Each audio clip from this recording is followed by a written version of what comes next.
Spotlight.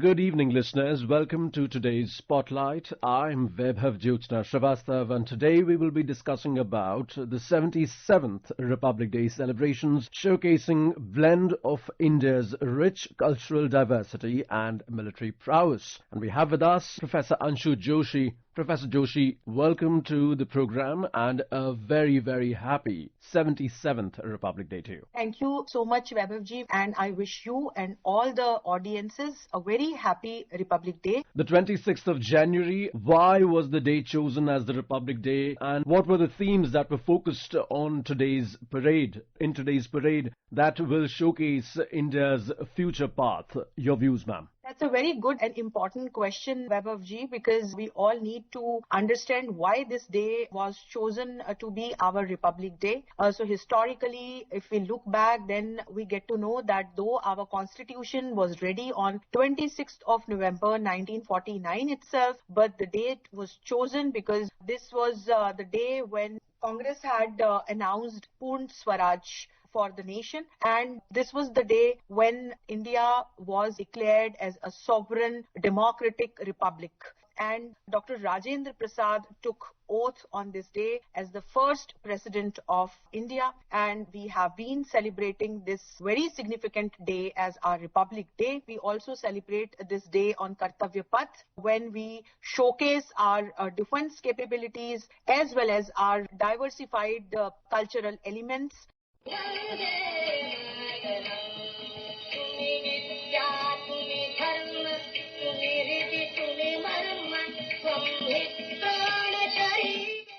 Ma'am, in a world filled with instability, changing technologies like we've never seen in the history of mankind, India stands as a lone example of stability, of continuous growth, of peace, and of the nature which promotes all of mankind, not just personal or vested interests.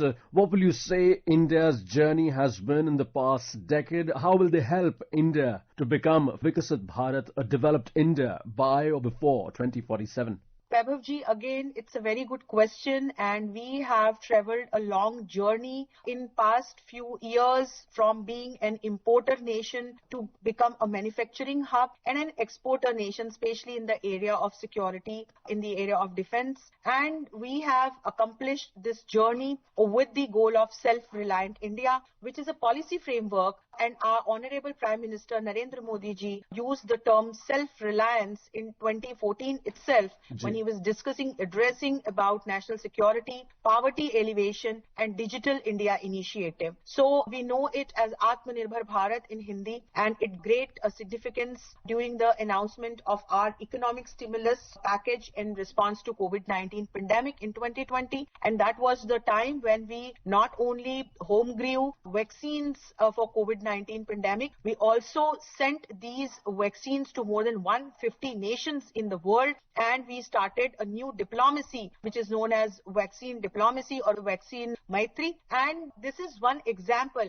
that showcases that how through Make in India and becoming vocal for local, India has been achieving unimaginable goals and accomplishments in different sectors ranging from defense to trade to technology and so on. So if I give you a few examples, if we first and foremost take the area of defense, we have become a global hub of manufacturing and exporter from an importer. True. So we have transitioned to manufacturing 65% of our equipment domestically, and we have reduced our former 65 to 70% import dependency on different nations. And our annual production has hit a record of 1.54 lakh crore in financial year 2025, and we are on our track to exceed our financial year 26 target of 1.75 lakh crore. Then if you look at the exports have reached all-time high, and we have been sending our different missile systems like BrahMos to Philippines and Indonesia. We are also sending Pinaka and light combat aircraft components to other nations. And by having said that, we can understand that how we have traveled through a long journey in this particular sector. If I take you through the area of technology, semiconductors and AI accelerations are the two prominent areas of focus for us at present. And in the area of semiconductors, we have launched India's Semiconductor Mission, which is on its track to begin its first commercial chip production in 2026. 4 plants are expected to go live this year, and we are facilitated by private firms also. We are also deploying 52 satellite constellations in the area of digital and space, and this is to be completed by 2030. For like real-time border surveillance, it will be on by this year. And commercial space launches are also happening, wherein we are taking help of private firms. We have developed an AI strategy which is dynamic. We have been ranked 3rd globally in AI vibrancy, with total investments in the AI stack projected to reach USD 150 billion by 2026. In the area of trade, if we see, global integration and focus on exports are the objectives prima facie, and our trade performance has reached record highs despite high tariffs imposed by the President of the United States of America on us. And what we have done, what we have accomplished is driven by a structural shift towards value-added goods and diversifying our markets. So if you look at our export performance, total exports of both merchandise and services have reached USD 825.25 billion. Last year itself, electronic goods are primary driver for us, and we have also signed and we are signing strategic agreements. So we are eagerly awaiting for this FTA between India and EU to be announced tomorrow. The 2 important guests from EU are here. They participated in our Republic Day parade also today. And tomorrow we are expecting announcement of this much awaited FTA, which is, people are calling it mother of all deals. It's going to be a turning point for our market access also in the member state nations of European Union and vice versa. And we are also focusing on manufacturing, and India is known as manufacturing hub at present in the countries like Singapore. So we can see that how we have progressed in the area of technology, especially critical technologies, futuristic technologies like AI, in the area of defense and security, trade, in counter-terrorism initiatives also in the area of public health, pharmaceuticals, education, and so on. So we are pushing towards self-reliance and global integration, as you know, to accomplish our by and large umbrella vision and mission of Vikasit Bharat 2047.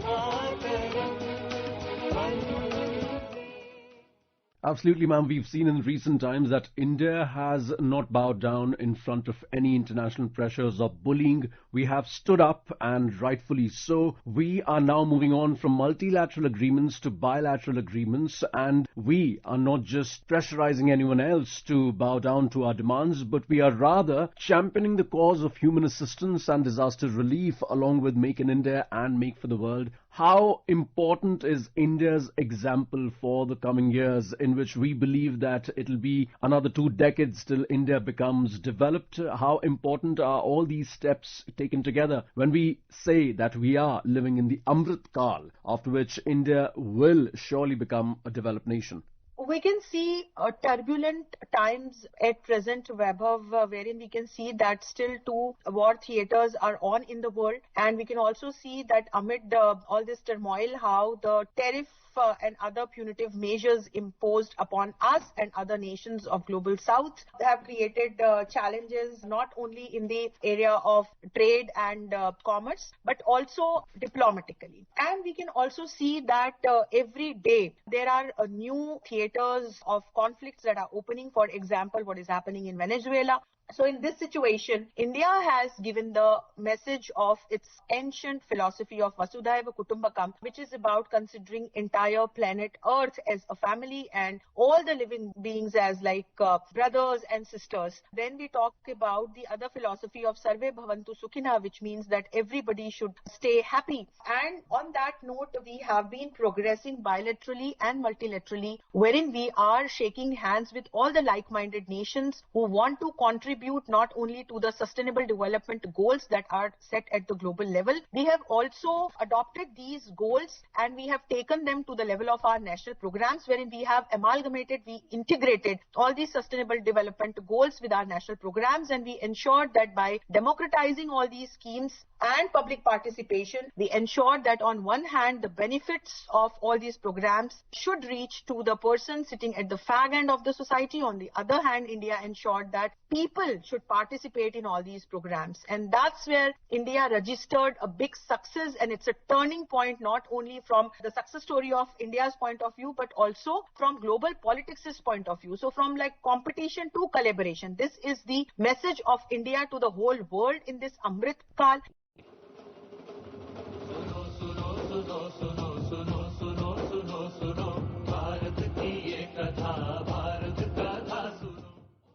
Ma'am, what were the highlights according to you in the 77th Republic Day parade, and which showcase India's prowess, not just its cultural diversity but also its military power, and which showcases to the world?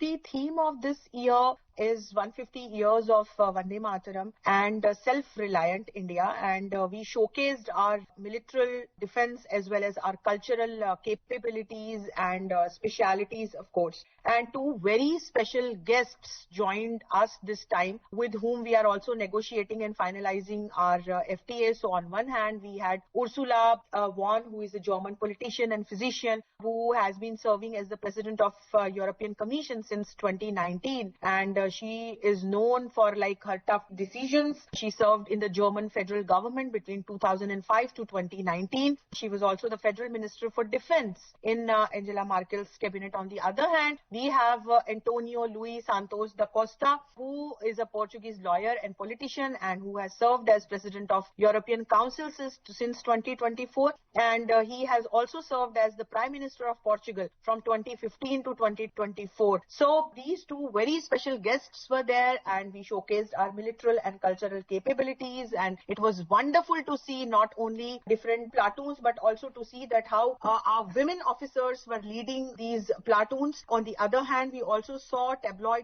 from different states of India. Beautiful they were, and we also saw cultural performances of different states, and it was wonderful to watch the amalgamated performance on Vande Mataram from different dancers coming from different states of India. All in all, it showcased Ek Bharat Shresth Bharat. India is known for its diversified culture and topography, but at the end of the day, all the Indians know that we all are Indians at the end of the day, and this is what we showcased. And with that power, I'm sure that tomorrow when FTA will also be announced, it's going to be a game changer for global politics, global trade, and it's known as mother of all deals. And after 20 years of intermittent talks, this is what we are going to achieve.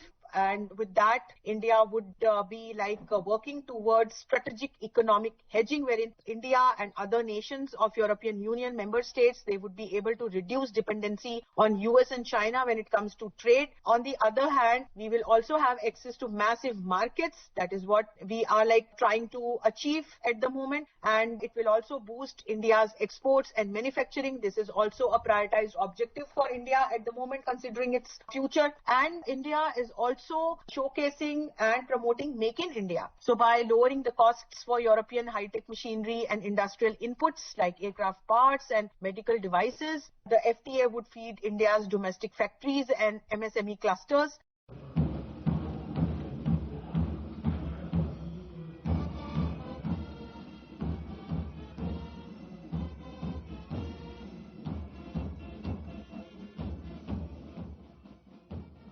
Listeners, you can also listen to this program on our mobile app, News on AIR, and our YouTube channel, News on AIR Official. Professor Anshu Joshi, ma'am, thank you so much for being with us at the Akashvani studios. Thank you so much, Vaibhav. Thank you, ma'am.